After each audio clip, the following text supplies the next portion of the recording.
Bismillahirrahmanirrahim. Assalamualaikum warahmatullahi wabarakatuh. Anakku sekalian yang dirahmati Allah Subhanahu wa taala. Apa kabarnya? Mudah-mudahan kalian semua dalam keadaan sehat walafiat. Amin ya rabbal alamin. Anakku sekalian yang dirahmati Allah Subhanahu wa taala. Pada pertemuan kali ini kita masuk pada pelajaran fikih, yaitu bab pertama tentang sholat fardu. Pastinya kalian sudah paham tata cara sholat, ya, insya Allah ya, meskipun ada sebagian yang belum paham ya. Baik anak-anakku yang dirahmati dicintai Allah Subhanahu wa taala, hari ini bab pertama tentang sholat fardu.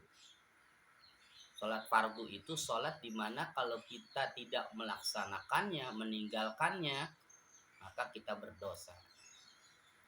Jadi kewajiban bagi seorang muslim salah satunya adalah melaksanakan sholat 5 waktu dalam sehari. Kalau kita tidak melaksanakannya, maka kita berdosa hukumnya, ya. Jadi anak-anakku, jangan disepelekan tentang sholat ini. Sholat itu wajib bagi seorang muslim.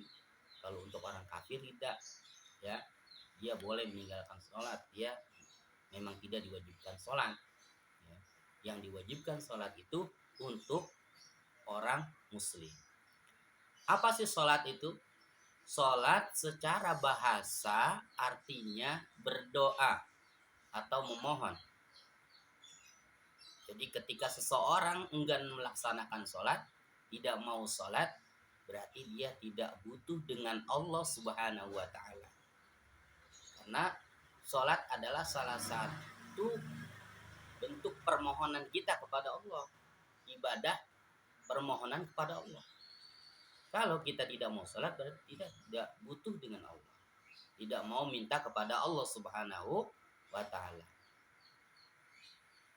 Padahal Allah Subhanahu wa ta'ala sendiri adalah yang menciptakan langit, yang menciptakan bumi.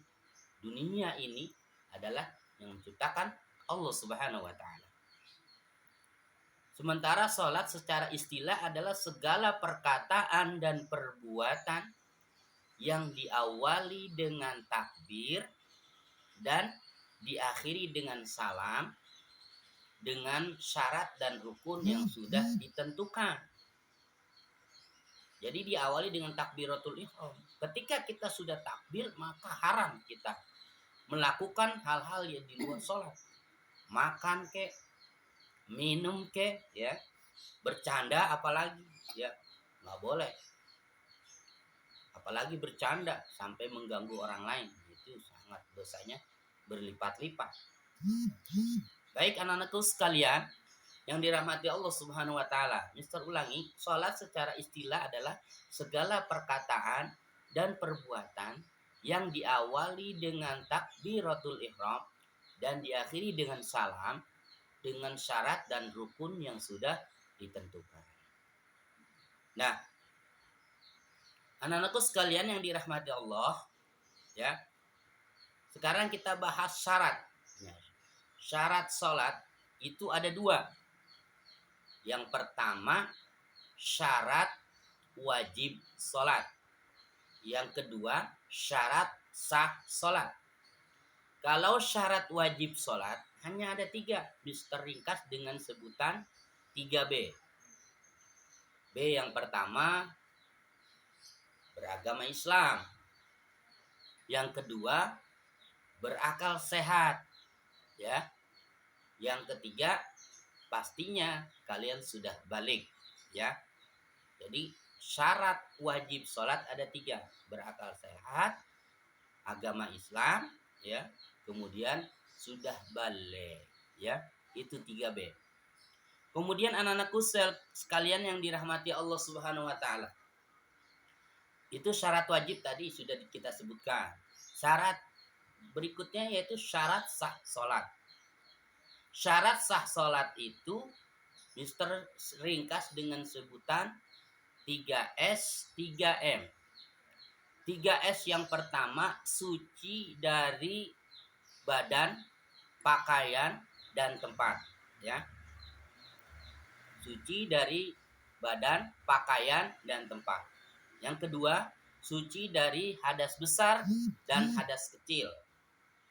Yang ketiga, sudah masuk waktu sholat. Itu 3S yang pertama. Yang berikutnya 3M. M pertama, menghadap kiblat. Kemudian selain menghadap kiblat, kita juga harus memenuhi atau melakukan rukun sholat. Rukun sholatnya sudah terpenuhi semuanya. Ya. Kemudian yang ketiga, yang tidak kalah penting, syarat sah sholat itu menutup aurat.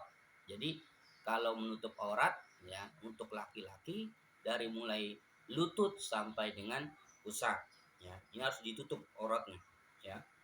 Kalau untuk perempuan, kecuali wajah dan telapak tangan, selainnya harus ditutup. Ya. Nah, maka anak-anakku sekalian yang dirahmati Allah, silakan dipelajari, dipahami materi tentang sholat sampai dengan syarat wajib dan syarat sah sholat.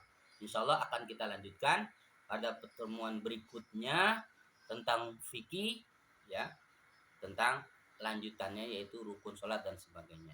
Anakku sekalian yang dirahmati Allah Subhanahu Wa Taala, silakan dipelajari, diulang-ulang di rumah.